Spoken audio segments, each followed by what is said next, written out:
A walk with.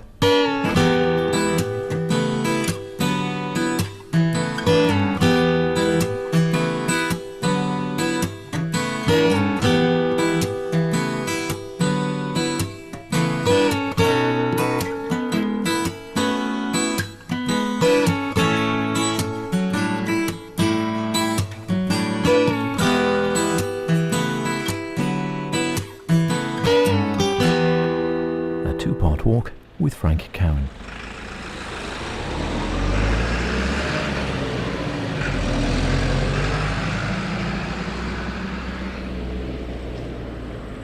Hello again. You can probably gather from the traffic noise that we're not exactly out in the countryside today. In fact, far from it. We're right down the very heart of the capital. That's Douglas, and we're only a stone's throw. I think I could almost, if I had particularly strong legs, have jumped from my seat at Manx Radio down to this position, although it's probably, as the crow flies, a few hundred yards, so it might be a bit of a champion jump. And we're actually standing right down at the corner opposite the sea terminal building, the lemon squeezer, as I still think of it, and as the bus goes past, think of it even more as I'm standing there. We've come down for a walk right around the quay area today, and in the presence of a man who's no stranger to many of you, particularly if you're regular listeners to Manx Radio and have been over the years, and that's Frank Cowin. Good afternoon, Frank. Hello. So here we are, down by the roundabout, looking across to the sea terminal, and the walk, you said when I chatted, you said let's go and take a little walk round by what you call the Golden Triangle. That's right, yes, it's a golden triangle of maritime history, because so many things that have been involved with the island's maritime past come out of this area in the bottom end of Douglas. Well, Old Douglas, in effect, the bit down along the harbour and then bounded on the other side by the sea. But my triangle, as I like to think of it, is defined by three places of residence. The homes of Bligh, Haywood and Christian. I mean, three characters in what must be one of the really great stories of world maritime history. People that are known to people right across the world. And they all lived within a small triangle down here. All within almost spitting distance of each other, as they say. Very much the case, yes. Okay, so we're starting off here, and then we're heading which way? We're starting facing the sea terminal, then what, heading down past the North Quay? Well, I'll go along the harbour side. But we're starting here, where we are, just at the corner of the Lloyd's building, the Peveril House, because this is where Douglas Fort was. This was the fort that protected the harbour, so that's under our feet as we stand. And all of the area where the sea terminal is, and all of the area, or much of the area, to the seaward side of us just didn't exist. There was just a little spit of rock here and one very bit of sort of open roadway coming through to the fort, which of course was the beginnings of Fort Street. It gave it its name, and then the inner landward end of that developed as Fort Street, and in fact that was where the members of the Christian family lived. So it's very much the centre of everything here in that respect. This was the fort that protected the harbour, and again you have to remember that none of the outer part of the harbour was here. There was a very rough jetty, if you like, where the Edward Pier now is, the precursor to the Red Pier, because we're back in that era before the Red Pier was actually built. And we had the old pier, breakwater, whatever, there that got damaged in the 1780s by gales and led to the loss of the fishing fleet. And so when we're talking about the fort, which you're saying is pretty much under our feet, what sort of period are we talking for that? Well, this was built probably in the sort of early 1500s, and it existed through to just a little after 1800 when it was finally demolished. It was a circular fort, smaller than the fort on Fort Island, a bit really a cross between that one and the circular fort structure at the base of the breakwater at Peel, somewhere in between the that. two. So if you pictured that, they're both the same era. Right. So if anyone pictured that sort of idea, maybe of, as you say, something vaguely like the one down at Fort Island, they're in the right sort of mental picture there, really. Yes, and this one had a little bit of ground around it, protected by a circular wall. And so what sort of numbers of people would be around here then? I dare say, looking at the traffic, it'd be something of a more quiet spot. Well, it would all be sea at that stage, apart from the little bit of rock that the fort was on. Then you had a beach between where we are and that pier breakwater that I was talking about, and that eventually became Circus Beach, and of course that's where the goods handling area gets its name from. Circus Beach got its name from a circus that was in the buildings where the steam packet offices and other buildings are now, in the late 1800s. And many of the old photographs taken from up on Douglas Head looking across the harbour, you'll see a series of letters painted on the sea wall saying Omi, and it was Omi's Circus that was situated there. But originally, of course, it had been an open beach, and that was the beach on which most of the fishing boats ran when they couldn't get into the harbour during that storm, the wreck. And this circus, this was a full-time resident on the situation, or would it sort of come and go, as it were? But was it there all the time? It was here in the summers. At one period, at least, there were two circuses running in Douglas. One here, and for quite a while in the early 1890s, there was one out at Bellevue at the exhibition site. And a couple of years, Bill Cody's Wild West show was here, or part of it anyway, as part of the circus act that we're on.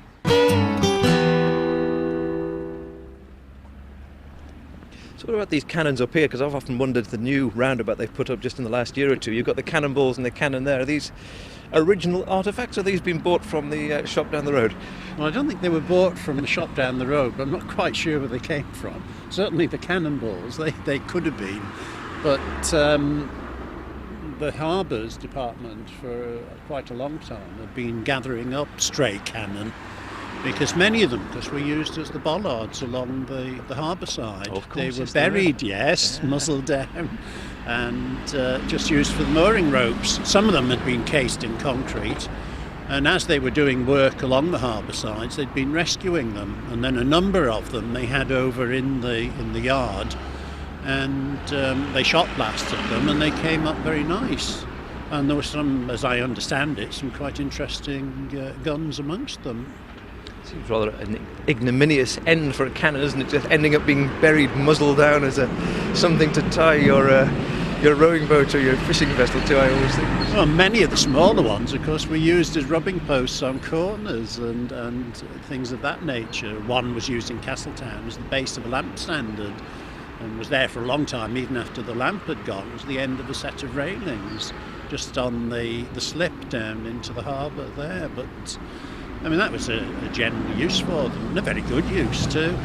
Yes, I suppose recycling, early recycling. Oh, definitely. Right, we're going to head on to the North Quay, are we? Across the way here. All right, right and left. Fingers crossed.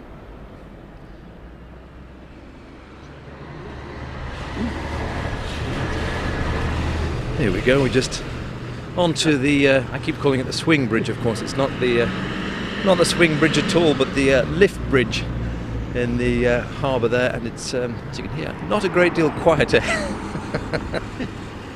So what are we looking at here, Frank? Well, before we turn inland, we've got the things in the outer part of the harbour, and particularly, of course, the Fort Anne buildings. When they did eventually get rebuilt, from across the bay at least, they take pretty much the outline of the old building, so in that sense they fit in quite well. The original building had started out as a house and then had eventually become a hotel, because it had been the home of Sir William Hillary, who founded the Royal National Lifeboat Institution. So that gave it some interest anyway in the island and in maritime history. It had been built by Buck Whaley, and the story was that for one reason or another, either for inheritance reasons or for a bet, that his wife had to live on Irish soil. So when it was built, he was reputed to have brought a boatload of Irish soil in and spread them in the foundations. That's one way around it.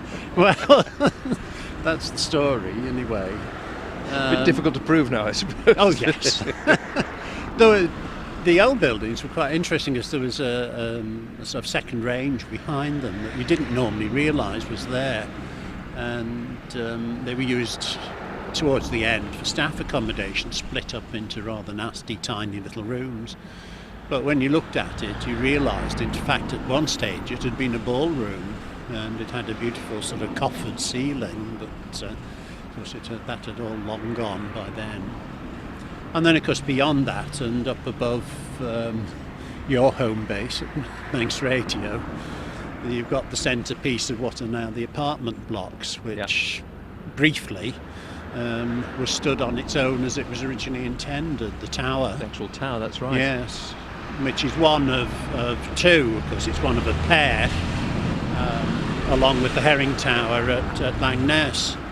And they were designed by an architect called Thomas Brine, just round about 1810, before the island had any lighthouses as marker towers. And this one, because it was said from the sea that there were three headlands in a row down the coast, which, looking from the sea, all looked the same, and in poor conditions, running for shelter from a gale. If you chose the wrong one, you were in trouble. So they marked the right one, the tower. So that was where that came from. But Brine was quite interesting in the way that he designed things. And the tower is virtually a copy of the Irish Round Tower at St Patrick's Isle. He's taken the detailing and the appearance from that and used it on both of them, here and Langness. And that would have been constructed when about? Just after 1810. So it was just that bit before the lighthouses. The first of the island lighthouses came within the next sort of 10 years after that, the Point of Ayre and the Calf, and then others filled in after it. But then, of course, up there, your Manx Radio building, of course, was another era of naval history. Oh, it was the Second War, wasn't it? Yes, yeah. Yes, with HMS Valkyrie, and built as their classroom block. But they used the hotel buildings as well. They used the area below the Fort Anne, where they constructed some stores, boathouses really, because they used their rowing cutters around the harbour, and they launched them off the Fort Anne jetty. They had a series of davits there, so they could practice all their boat skills, lowering the boats and then rowing them, and they were always rowing around the harbour area and out and along the bay with them. I'll tell you one structure that's always fascinated me up on Douglas Head, which I don't know if there's a great deal of anything left of it now, was this steam-driven lifting platform for tourists. It was like a huge tower, as I understand, and I've seen old photos of it, and it sounded like it was way ahead of its time to me, and that you all got onto your platform and paid your, whatever it was, penny, farthing, what it might have been, and then it was steam-driven up a tower which was about 100 feet tall for people to enjoy the views. It sounded absolutely fascinating. Yes, that was the Warwick Tower. It was one of a series. It was actually an American idea, and then they were built under licence, about half a dozen of them in the British Isles, of which this was one. As you say, there was a platform on it which you sat on, and that rose, but it also turned, so you got the view as you went up. I can understand them building one in places like Yarmouth or other places where the landscape is very flat, and from the tower you obviously get a view that you can't get from anywhere else. But I really don't understand why they built one on Douglas Head. You can get the view up there without having to go to the bother of going up the tower. But of course it didn't last very long, because less than a season, the steam engine area went on fire, the engine shed went on fire, and it couldn't be moved after that. So the platform was fixed, and it was used for suspending swings and such rides under it. Yeah. And then eventually it had another fire, and that made the structure dangerous, and it was removed. And so there's nothing left there now at all? Nothing at all that I'm aware of to mark where it was. It was very nearly under where the Manx Radio building is. That was pretty well where it was.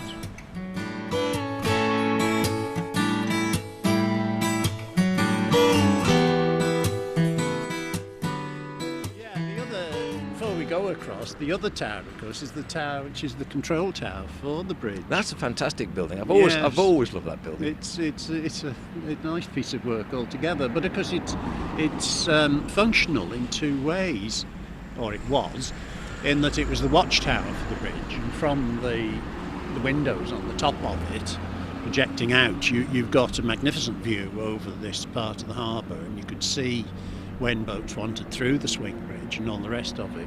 But internally, of course, that's where the hydraulic rams are, which actually swung the bridge. What seems very strange with the size of the bridge and the weight and all the rest that was in it, that the whole thing was worked by a 2-inch pump, just pumping water. And it pumped that water into an accumulator, which had a sort of 40-ton weight sat on the top of it. And when they required the power, they just opened the valves, and there were two opposed rams, and they were just pushed by the water. Simple but effective. Very. And they operated a chain and then a cable out under the road and round the bottom sort of wheel fixed on the bridge and just turned it.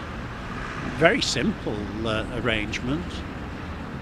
But one of a whole series of these sort of hydraulic engines that there were, of which, this through the British Isles, of which not many have now survived. Of course, the simpler things are, the less there is to break down, is what I always reckon. That's it. Okie doke, let's go on. Traffic isn't getting any quieter, but we'll stroll on down, across the way there, and under the barriers, past the barriers I should say.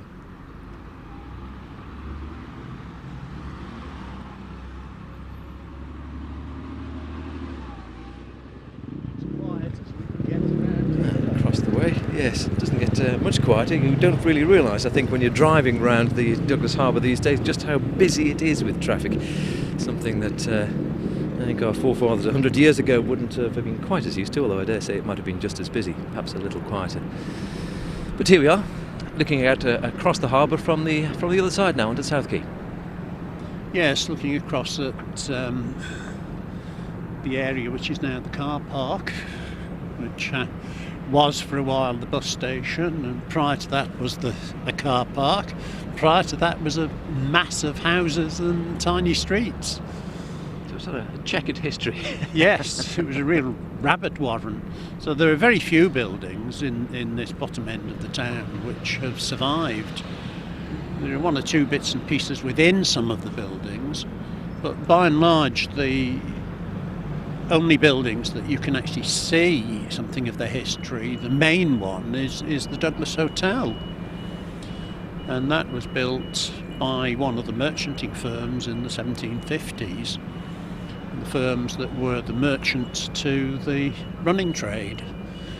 Very legitimate business at this end, but not so legitimate if the cargoes were broken up and landed elsewhere later.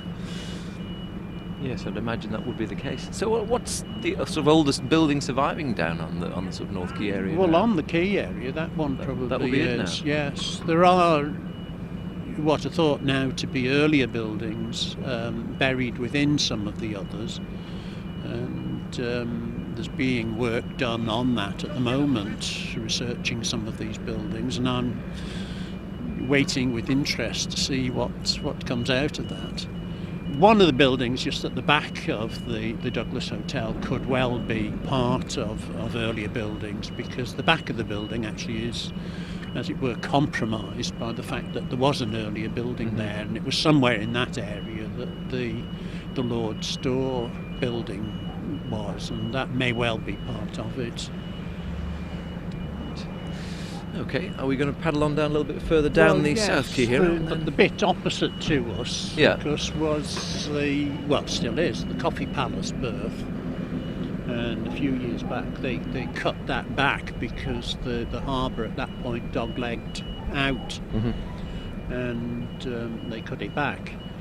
The buildings had stepped forward at that point from the line that the Douglas Hotel and the Clarendon are on, and the end building of that group was the Coffee Palace. And it was sort of situated in the middle of a sea of rum and brandy houses and beer shops and whatever else. Sounds ideal, right? What we've missed out on. So it was an early attempt at sort of a temperance movement with the Coffee Palace, but because Coffee Palaces had a longer history off the island than that, they'd started early, and in fact many of the big insurance firms started in the Coffee Palaces in England. That's right, I've read that somewhere. Yes. Incredible. It was all part of it. But because the Douglas Hotel, it was sold off when the Revestment Act was passed, and it was bought by the Duke of Athol, and he used it as a home for his seneschal on the island, his manager, whatever you like, on money matters particularly, because whilst he'd lost all the royal rights, he still had all his manorial rights, and he owned quite extensive properties here. And his seneschal at that particular point in time was one Peter John Haywood, who had been Deemster and for one reason or another had ceased to be Deemster and had moved across to Cumberland and then came back. And because when he'd left the island initially, he'd sold the nunnery. They had lived at the nunnery, and his son Peter was the Peter Haywood of the Bounty mutineers. So Peter spent some of his years here. He was actually born at the nunnery, but family were in that place.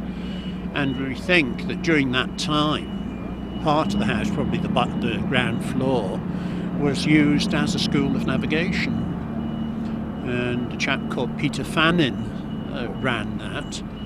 And Peter Fannin had been sailing master on the second ship in Cook's second expedition to Australia and New Zealand.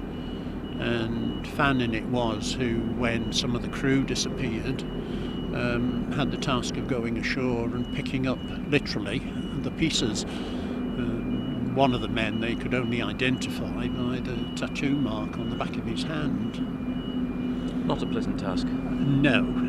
But after he came home from the sea, as it were, because he probably had been born on the island, and his wife certainly lived here, and her father was one of the Knights of Laxey, probably as it was, which was the pub just round the corner. He set up a school of navigation here, produced a very fine map of the island, which included the earliest published street plan of Douglas. So again, quite a lot of history in the area. Oh, totally. Does that plan still exist? Does it, or it's still in the museum, or still? Yes, it was around? It was a published plan. Yes. Goodness me. Well, you can probably gather as we've been talking there, the bridge has actually gone up. I think the Tarot Uschets headed out to sea, so we got across just in the nick of time. And we have the great joy now of strolling past all the motorists sitting in a long row all the way back. There are times when it's good to be on foot.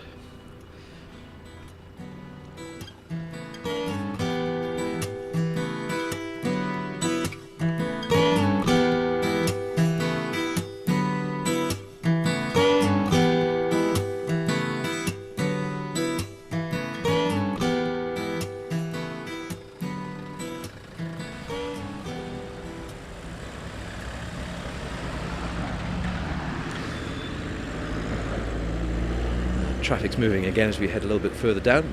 Bridge is back down again. Goes down a lot faster than it comes up, or so it seems that way. And here we are, well, just heading towards the roundabout at the bottom of Douglas Head Road. This is where one of the starting points of the kippering industry on the island was. There were 2 red herring houses built on this land with a building, a dwelling house in between, which later became a bank. It was the Holmes Bank. It was their house and the bank, as was often the case.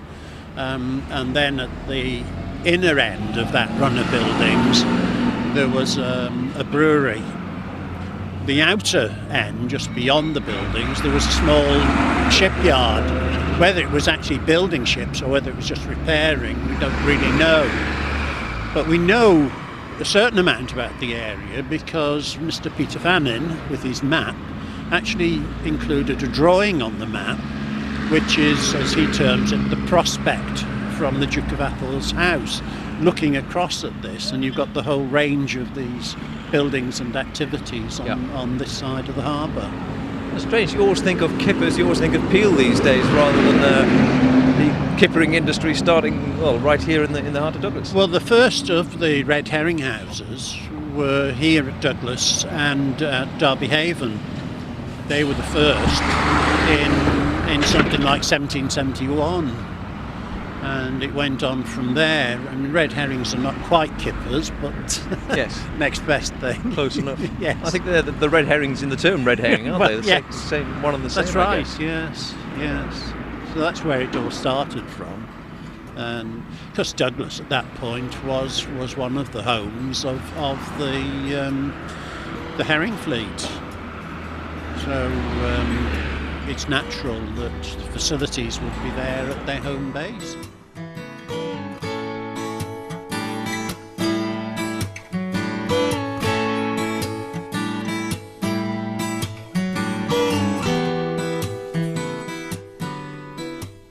And you can hear the second part of the Golden Triangle at the same time next week.